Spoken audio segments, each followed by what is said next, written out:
Gaurko kronika azken asteetan bolo-bolo ibili den gai baten ingurukoa izango da. Produktuetarako etiketatu berri bat ezarri nahi du Espainiar Estatuak, eta horren harira eztabaida sortu da. Kronikaren batean hitz egin genuen etiketatuaren inguruan.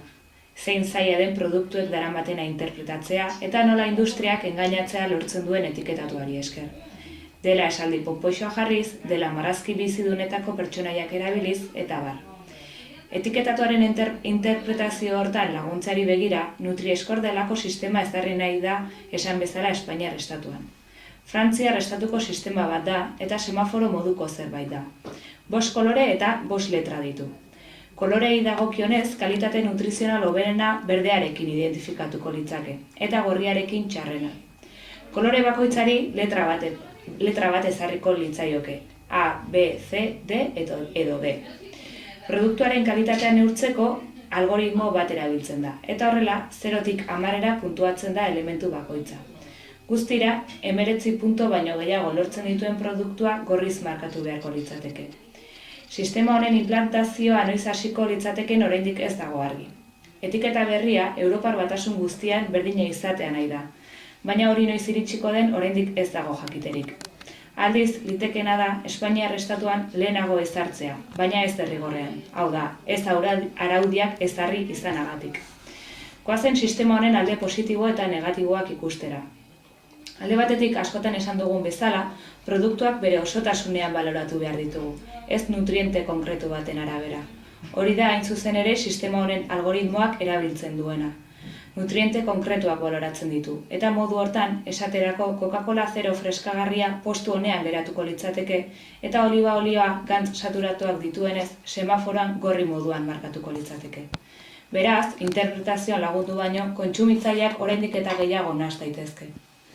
Beste alde negatibo bat, esan bezala, ez litzatekeela derrigorrezkoa izango da. Hau da, Frantziar Estatuan bezalaxe marka bakoitzak izango du azken erabakia.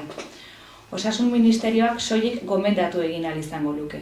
Horrela, dagoeneko elikagaien industria haien semaforo nutrizional propioa sortzen hasi dela jakina da. Are gehiago, urte honen bukaerarako erabiltzen hasiko dira.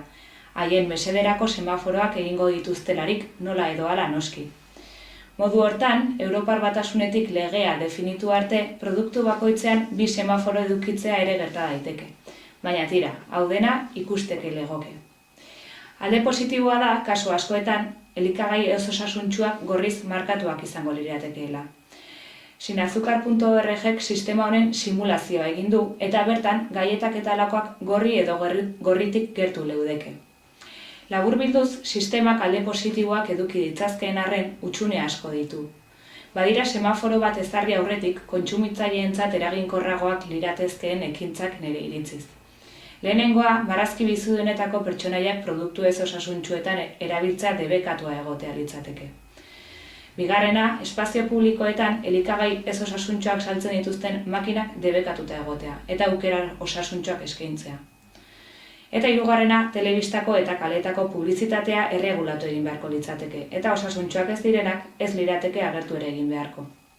Bukatzeko, dietista eta nutrizionisten elkargoko kontseilu nagusiko representantea den Manuel Moniñok esan duen bezala, semaforetatik haratago, gure elikadura elikagai freskoez lehengai ez hornituta egon behar du. Hau da, fruta, barazkiak, lekaleak, arraia, haragia, arrautzak eta abar dira elikadura osasuntsuaren oinarri.